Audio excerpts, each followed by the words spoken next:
Direct सकाळला 10 घेतलेले. किती? डायरेक्ट सकाळला 10. शुक्रवार सकाळचे 10 आणि 4:14 2:30 वाजले यायलाच लागतंय का.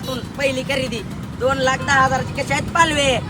हाय गाईज, तुम्हाला माहिती आहे का, तर चित्ता हा जो प्राणी आहे तो भारतातून नामशेष झाला होता काही वर्षापूर्वी. मग त्यानंतर भारताने काय केलं, 4 जे चित्ते आहेत ते परदेशातून इम्पोर्ट केले, त्यांना प्रजनन वगैरे देऊन त्यांचं जवळपास 27 वरती संख्या पोहोचली आहे. त्यानंतर रायनोज, टायगर, बरेच सारे असे इंडेंजर स्पेशीज होते. व्याघ्र प्रकल्प वगैरे भरपूर सारे प्रकल्प राबवून त्यांची जी संख्या आहे ती वाढवण्याचं काम केलंय.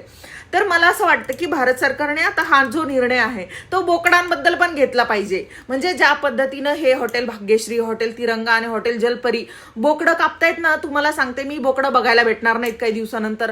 बोकड कापण्याची यांची जी बोकड दौड चालू आहे ना, तर याला कुणीतरी थांबवा, कुणीतरी लगाम घाला. म्हणजे त्या बोकडांचा संसार हे उद्ध्वस्त करतायत. 3 जण आहेत ना, हे मला ना बोकडांच्या प्रजातीची यमराज दिसायला लागलेत. म्हणजे घे बोकड की काप, घे बोकड की काप. 1-1, 2-2 लाखाचे बोकडे हे कापायला लागलेत. आपल्या हॉटेल भाग्यश्रीला खास बाहेर जेव्हा कुठून आणली जरा क्वालिटी जरा क्वांटिटी जरा जेवण किती बाहेर झाले.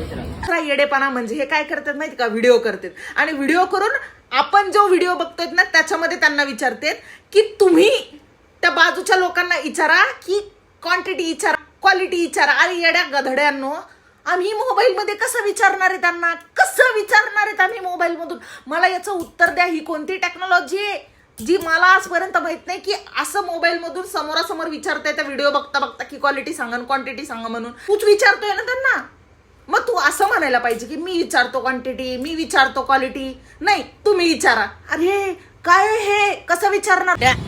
खोटं बोलायचं नाही, कॉपी करायची नाही. आणि यांच्या टॅगलाईन वेगळ्याच आहे. कॉपी करायचं नाही, खोटं बोलायचं नाही आणि थाळ्या मोजून दाखवतात. कोण कशाला खोटं बोलन. तुम्हाला खरे खरे रिव्ह्यू दिले ना तर तुम्ही तुमच्या कमेंट ज्या आहेत त्या लिमिटेड करून ठेवतात. आणि दुसरं म्हणजे हा माणूस म्हणतो की नका बसू घरी, चला जलपरी. हा मिशावाला जलपरा जो आहे ना तो सगळ्या गावाला एक दिवस सगळे बोकडं खाऊ घालणार आहे.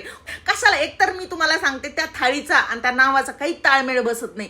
जलपरी जी आहे ना, जलपरी, तिथं मासे विकायला पाहिजे. तुम्ही माशांची थाळी दिली पाहिजे. तुम्ही मटणाची थाळी द्या, त्याला तुम्ही रानपरी असं नाव द्या तुमच्या हॉटेलला. आणि तो हॉटेल भाग्यश्रीवाला. अरे फॉर्च्युनर आहे ना तुझ्याकडे ते बाउन्सर आहेस ना, त्यांना घेऊन फिरायचं ना. मार खात बसलेत हे लोक बाहेर.